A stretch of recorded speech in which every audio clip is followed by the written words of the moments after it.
ବିରିଟା ବଟା ହେଇକି ରହିଛି। ପ୍ରଥମେ ଆମେ ବିରିଟାକୁ ଏମିତି ବାଟି ଦେଇଛୁ। ଆଉ ଏମିତି ରହିଛି ତାର ବିରିଟା। ପତଳା ହେଲେ ବି କିଛି ଅସୁବିଧା ନାହିଁ, କାହିଁକିନା ଏଥିରେ ଚାଉଳ ଚୁନା ଦିଆହେବ। ପୁରା ଏମିତି ରହିଛି, ପୁରା ଚିକଣ କରି ବଟା ହେଇଛି। ଏଇଟା ହେଉଛି ଚାଉଳ ଚୁନା। ଏଇଟା ହେଉଛି ଚାଉଳ ଚୁନା। ଚାଉଳ ଚୁନାକୁ ଜମା ଖଦଡ଼ିଆ କରିକି ବାଟିବେ, ପ୍ଲେନ୍ କରିବେନି। ଆମେ ଘରେ ବନେଇଛୁ। ଯଦି ଆପଣମାନେ ଘରେ ବନାଉଛନ୍ତି ତାହେଲେ ଏମିତି ଖଣ୍ଡ ଖଣ୍ଡ କରିକି ବନେଇବେ, ମାନେ ବେଶୀ ବି ଖଣ୍ଡ ଖଣ୍ଡ ନୁହଁ, ଅଳ୍ପ ଟିକେ ଟିକେ ଏମିତି ଖଣ୍ଡ ଖଣ୍ଡ ଥିବ। ଏଣ୍ଡୁରିଟା ଟିକେ ଖାଇବା ପାଇଁ ଭଲ ଲାଗିବ। ସେଥିରେ ଏବେ ଯେତିକି ଚୁନା ଦରକାର ହବ ସେଇ ଅନୁସାରେ ଚୁନା ଦେବା। ବେଶୀ ଚୁନା ଦେବାନି, ନହେଲେ କାଠ ହେଇଯିବ, ଭଲ ଲାଗିବନି, ଟାଣ ଟାଣ ହବ ଏଣ୍ଡୁରିଟା।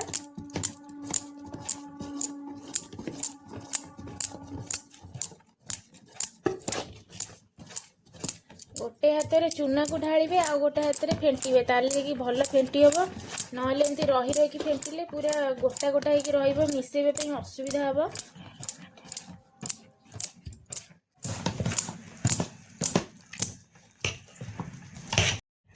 ଏଇଠି ଟିକେ ମୁଁ ଅଳ୍ପ ଟିକେ ପାଣି ଦେଇ ଦେଉଛି, ବହୁତ ଶୁଖିଲା ଅଛି, ସେଥିପାଇଁ ଟିକେ ପାଣି ଦେଇ ଦେଉଛି।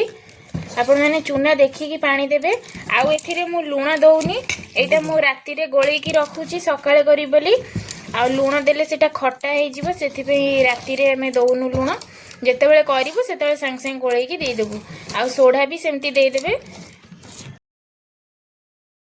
ପିଠାଳିଟା ଏମିତି ରହିବ, ବେଶୀ ବହଳିଆ ନୁହଁ କି ବେଶୀ ପାଣିଆ ନୁହଁ, ମାନେ ପତଳା ନୁହଁ, ଏମିତି ହେଇକି ରହିବ। ଆପଣମାନେ ତ ଜାଣିଛନ୍ତି ଏଣ୍ଡୁରିରେ କେମିତି ପିଠାଳିଟା ବଟା ହୁଏ। ମୁଁ ଏଠି ଆମର ଏଠି ବେଙ୍ଗଲୀରେ ପିଠାଳିଆକୁ କହୁ, ଆପଣମାନେ କମେଣ୍ଟରେ ଜଣେଇବେ ଓଡ଼ିଆରେ କ'ଣ କୁହନ୍ତି। ପିଠଉ ବୋଧେ କୁହନ୍ତି କି କ'ଣ, ମୁଁ ଠିକ୍ରେ ଜାଣିନି। ପିଠଉ ନା ଆଣ ଏମିତି ଗୋଟେ କ'ଣ କୁହନ୍ତି, ଆପଣମାନେ କମେଣ୍ଟରେ ଜଣେଇବେ। ଏଇଟା ଆମକୁ ପିଠାଳି ଆମେ କହୁ ବେଙ୍ଗଲୀରେ। ଆଉ ଏବେ ରାତି ସାରା ତାକୁ କଭର କରି ରଖିଦେଇଥିଲି। ଦେଖନ୍ତୁ ବଢ଼ିଆ ଭାବରେ ପୁରା ଫୁଲି ଯାଇଛି, ପୁରା ଫାମ୍ପି ଯାଇଛି। ଆହୁରି ଟିକେ ଉପରକୁ ବି ଉଠି ଆସିଛି।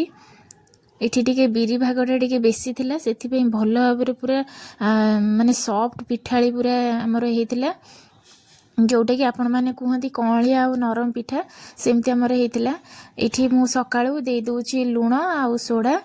ଦେଖନ୍ତୁ ପୁରା କେମିତି ତା ଭିତରେ ଭିତରେ ପୁରା ଜାଲି ହେଇଯାଇଛି, ବଢ଼ିଆ ସେ ପୁରା ଫୁଲି ଯାଇଛି। ଏସବୁକୁ ଦେଇକି ଏନେ ଗୋଳେଇକି 5-10 ମିନିଟ୍ ରଖିଦେବା, ତାପରେ ଯାଇକି ଆମେ ପିଠା ବନେଇବା। ବଢ଼ିଆ ସେ ଦେଖନ୍ତୁ ଗୋଳେଇ ସାରିଲା ପରେ ଏମିତି ପୁରା ହେଇଯାଇଛି ପିଠାଟା। ଆପଣମାନେ ଭାବୁଥିବେ ବେଙ୍ଗଲୀମାନଙ୍କର ବି ପ୍ରଥମାଷ୍ଟମୀ ଥାଏ କି ନାହିଁ। ଆମର ବି ଅଛି ପ୍ରଥମାଷ୍ଟମୀ। ଯେଉଁମାନେ ଓଡ଼ିଶାରେ ରୁହନ୍ତି ସେମାନେ ନିହାତି ପାଳନ କରନ୍ତି ପ୍ରଥମାଷ୍ଟମୀ। এটা ହେଉଛି ହଳଦୀ ପତ୍ରର ଯେଉଁ ଡାଙ୍ଗ ଗୁଡ଼ା ବାହାରେ, ସେଇଗୁଡ଼ାକ ପାଣିରେ ପ୍ରଥମେ ମୁଁ ଦେଇ ଦେଉଛି। ଦେଇକି ତାକୁ ଭଲ ଭାବରେ ଫୁଟେଇ ଦେବି। ଆଉ ଏଇଟା ଦେବା ଦ୍ୱାରା ମାନେ ଫ୍ଲେଭରଟା ଭଲ, ବାସ୍ନାଟା ତାର ଭଲ ଆସିବ। ଯେତେବେଳେ ପାଣିଟା ଫୁଟିବ ନା, ସେତେବେଳେ ବଢ଼ିଆ ବାସ୍ନାଟା ଆସିବ। ହଳଦୀ ପତ୍ର ଡାଙ୍ଗ କାହିଁକି ୱେଷ୍ଟ କରିବା, ସେଥିପାଇଁ ଏଥିରେ ଦେଇଦେବା, ବଢ଼ିଆ ବାସ୍ନା ଆସିବ। ତାପରେ ଦେଖନ୍ତୁ ଏମିତି ଗୋଟେ ତସଲା ପରି ଗୋଟେ ହେଇଛି, ଏଠି ଗାଙ୍ଗୁଲାଟା, ମାନେ ଏଇଟା ଜାଲିଟା, ତାପରେ ଏମିତି ଜାଲି ଜାଲି ହେଇଛି। ଏଇଥିରେ ଏଣ୍ଡୁରି କରିବା ପାଇଁ ବହୁତ ବଢ଼ିଆ, ମାନେ ଭଲ ଲାଗେ। ଏଇଥିରେ ଏଣ୍ଡୁରି ପୁରା ବଢ଼ିଆ ସିଝିଯିବ। ଏଇଥିରେ ମୁଁ ଏଇଟା ଇଟିଲି ଛାଞ୍ଚ ନେଇଛି। ଆପଣଙ୍କ ପାଖରେ ଯଦି ଏମିତି ଅଛି ତାହେଲେ ଆପଣମାନେ ଦେବେ, ନହେଲେ ଆପଣମାନେ କେଉଁ ପ୍ରୋସେସରେ କରନ୍ତି କମେଣ୍ଟ ମାଧ୍ୟମରେ ଜଣାଇବେ। ମୁଁ ତ ଏମିତି ଗୋଟେ ଜାଲି, ଏଇଟା ତସଲା ପରି ଗୋଟେ ଜାଲିଟେ, ତାପରେ ନେଇଛୁ। ଏଣ୍ଡୁରି ଏଇନେ ହେବ, ପାଣିଟା ପୁରା ଭଲ ଭାବରେ ଏଇନେ ଫୁଟିଯିବ, ତାପରେ ଆମେ ଏଣ୍ଡୁରି ବସେଇବା। ଏମିତି ଗୋଟେ ହଳଦୀ ପତ୍ର ମୁଁ ନେଇଛି, ଭଲ ଭାବରେ କାଟିକି ଧୋଇକି ନେଇ ଆସିଥିଲି। ସେ ଗୋଟେ ପଟ ଫଟା ବାହାରିଛି, ଆଉ ସେଇଟାକୁ ମୁଁ ଆଉ ଗୋଟେ ପତ୍ର ଦେଇକି ଜଏଣ୍ଟ କରିଦେଉଛି। ତାପରେ ପିଠାଳିଟା ସେଥିରେ ଦେଇଦେବା। ପିଠାଳି ଦେଇକି ତା ଦେହରେ ପୁର ଦେଇଦେବା। ଓଉ ପତ୍ର, ପଣସ ପତ୍ର, ହଳଦୀ ପତ୍ର, ଏସବୁରେ ତ ଏଣ୍ଡୁରି ଭଲ ହୁଏ। ଆପଣମାନଙ୍କର ସେପଟେ କେଉଁ ପଟରେ ପତ୍ର ଦେଇକି ଆପଣମାନେ କରନ୍ତି କମେଣ୍ଟ ମାଧ୍ୟମରେ ନିଶ୍ଚୟ ଜଣାଇବେ। ଆମର ତ ଏଇଟା ହଳଦୀ ପତ୍ରରେ, ଓଉ ପତ୍ରରେ ଆମେ କରିଛୁ। ଏମିତି ପୁରା ବଢ଼ିଆ ସେ ପୁରା ପିଠାକୁ ଫୋଲ୍ଡ କରିଦେଇକି ବସି ଦେଉଛି। ବସାଇଲା ପରେ ମୁଁ ଏଇଠି ଗୋଟେ ଦେଖାଉଛି ଓଉ ପତ୍ରରେ ମୁଁ କେମିତି ବନାଉଛି। ଏଇଟା ଓଉ ପତ୍ର ମୁଁ ନେଇ ଆସିଛି। ଓଉ ପତ୍ରରେ ଏଇଟା ତ ବଡ଼ ଥାଏ, ଚଉଡ଼ା ଥାଏ, ସେଥିରେ ଆଉ କିଛି ଡବଲ୍ ଦେବାକୁ ପଡ଼ିବନି। ତ ମୁଁ ପୁଣି ସେଥିରେ ଦେଇଦେଉଛି। ଆଉ ଓଉ ପତ୍ରଟା ଟିକେ ଲମ୍ବା ବେଶୀ ଟିକେ ହୁଏ, ଆଉ ଖାଇବା ପାଇଁ ବି ଏତେ ଭଲ ଲାଗେ। କିନ୍ତୁ ତା ଦେହରେ ଯେମିତି ହଳଦୀ ପତ୍ରରେ ଯେମିତି ବାସ୍ନାଟା ଆସେ, ଓଉ ପତ୍ରରେ ଏତେ ବାସ୍ନା ଆସେନା। କେଜାଣି କ'ଣ ପାଇଁ ଓଉ ପତ୍ରରେ ସବୁ ଦିଅନ୍ତି କରନ୍ତି। ତ ଦେଖୁଛି ଆଗରୁ ବାପ ଘର ଥିଲାବେଳେ ମାଆ ବି ଏମିତି କରନ୍ତି, ଶାଶୁଘର ବି ଏମିତି ଶାଶୁ କରନ୍ତି। ଆଉ ଏଇଟା ଅବଶ୍ୟ ଶାଶୁ ଆଜି କରୁଛନ୍ତି ଏଣ୍ଡୁରିଟା, ମୁଁ କରୁନି।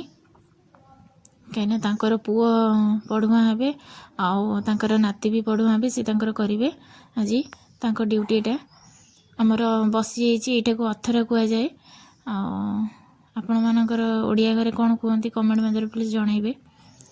ଅଥରା ଆମର ବସିଗଲା। ମୁଁ ଏଇଟା ଇଟିଲି ଛାଞ୍ଚରେ ବସେଇଛି। ପୁରା ଆମର ଦେଖନ୍ତୁ ଏଇଠି ହେଇଗଲାଣି, ପୁରା ପ୍ରସ୍ତୁତ ହେଇଗଲାଣି। ଓଉ ପତ୍ରଟା ଟିକେ ମାନେ ସିଝିଗଲା ପରେ ଟିକେ ଛାଡ଼ିଦେଲେ 5-10 ମିନିଟ୍ ଭଲ, ଏତେ ମାନେ ଶୁଖିଯାଏ ତ ଟିକେ ଛାଡ଼ିବା ପାଇଁ ଟିକେ କଷ୍ଟ ହୁଏ, ଚଳିବ, ଛାଡ଼ି ଯାଉଛି ପୁରା ଇଜିଲିରେ। ଆଉ ହଳଦୀ ପତ୍ର କଦଳୀ ପତ୍ରରେ ବି ହୁଏ ଏଣ୍ଡୁରିଟା, ସେଥିରେ ବି ବହୁତ ଭଲ ଲାଗେ ଖାଇବା ପାଇଁ। ଆଉ ହଳଦୀ ପତ୍ରରେ ବି ଇଜିରେ ପୁରା ଛାଡ଼ିଯିବ, କଦଳୀ ପତ୍ର ତ ଏମିତିରେ ବି ଇଜିରେ ଛାଡ଼ିଯାଏ, ସେଇଟା ବହୁତ ଚିକଣ ଥାଏ।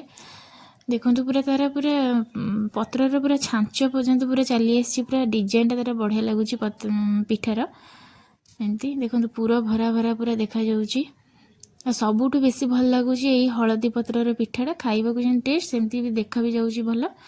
ଆଉ ଏଠି ପୁରା ପୁରା ଭର୍ତ୍ତି ଭର୍ତ୍ତି ହେଇକି ଦେଖାଯାଉଛି। ମୁଁ ଭାଙ୍ଗିକି ଆପଣମାନଙ୍କୁ ଦେଖାଉଛି କେମିତି ଭର୍ତ୍ତି ଭର୍ତ୍ତି ହେଇକି ଦେଖାଯାଉଛି। ଦେଖନ୍ତୁ ବଢ଼ିଆ ଭାବରେ ପୁରା ଲେୟାର ଯାଇଛି ତାର ପୁରର। ତ ସାଙ୍ଗମାନେ ଆଜିକାର ଏଣ୍ଡୁରି ପିଠା ଆପଣମାନଙ୍କୁ କିପରି ଲାଗୁଛି କମେଣ୍ଟ ମାଧ୍ୟମରେ ଜଣାଇବେ। ଏଣ୍ଡୁରି ତ କଲେ, ଚାଲନ୍ତୁ ଦେଖିଦେବା ତାଙ୍କର ଠାକୁମା କେମିତି ବନାଉଛନ୍ତି, ପର୍ବାଷ୍ଟମୀ ପାଳନ କରୁଛନ୍ତି ନାତିଙ୍କ ସହିତ। ଆପଣମାନେ ସେଇଟା ଟିକେ ଦେଖିଦିଅନ୍ତୁ ଆମର କେମିତି ହୁଏ। କିଛି ନାହିଁ, ଏମିତି ଟିକେ ଚନ୍ଦନ ପାଟି ହୁଏ, ଟିକେ ଦୀପ ଜଳା ହୁଏ। ଆଉ ନୂଆ ଡ୍ରେସ୍ ପିନ୍ଧିଛି ଆଜି ମୋ ପୁଅ, ତା ଡ୍ରେସ୍ଟା କେମିତି ଲାଗୁଛି ଆପଣମାନେ କମେଣ୍ଟ ମାଧ୍ୟମରେ ଜଣାଇବେ। ଏଇଟା ମୋର ବ୍ଲଗିଂ ଚ୍ୟାନେଲ୍ ଯେହେତୁ ନୁହଁ, ମୁଁ ଟିକେ ନାକୁ ଅଳ୍ପ ଟିକେ ଦେଖାଉଛି ଆପଣମାନଙ୍କ ସାଙ୍ଗେ ଟିକେ ସେୟାର କରୁଛି କେମିତି ମୋ ପୁଅ ପଢ଼ୁଆଁ ହେଉଛି। ସେ ଟିକେ ତା ଠାକୁମା ଟିକେ ଚନ୍ଦନ ଲଗାଇ ଦେଉଛନ୍ତି ବୋଲି କେମିତି ସେ ତାକୁ ଲାଜ ଲାଗୁଛି, କହୁଛି ମୋତେ ଏତେ ଚନ୍ଦନ ଲଗାଉନି। ପିଠା ସହିତ ମଟର ତରକାରୀ ତାଙ୍କୁ ସବୁ ଦିଆହେଉଛି ଖାଇବା ପାଇଁ। ଯଦି ମୋ ରେସିପି ଗୁଡ଼ିକ ଆପଣମାନଙ୍କୁ ଭଲ ଲାଗୁଥାଏ ତାହେଲେ ଚ୍ୟାନେଲଟିକୁ ସବସ୍କ୍ରାଇବ୍ କରିଦିଅନ୍ତୁ। ମୁଁ ଯେଉଁ ନୂଆ ନୂଆ ରେସିପି ଛାଡ଼ିବି ଆପଣମାନେ ସର୍ବପ୍ରଥମେ ଦେଖିପାରିବେ। ଆଜିର ଭିଡ଼ିଓ ମୁଁ ଏଇଠି ଶେଷ କରୁଛି। ପୁଣି ଦେଖାହେବ ଆଉ ଗୋଟେ ନୂଆ ରେସିପି ନୂଆ ଭିଡ଼ିଓ ସହିତ।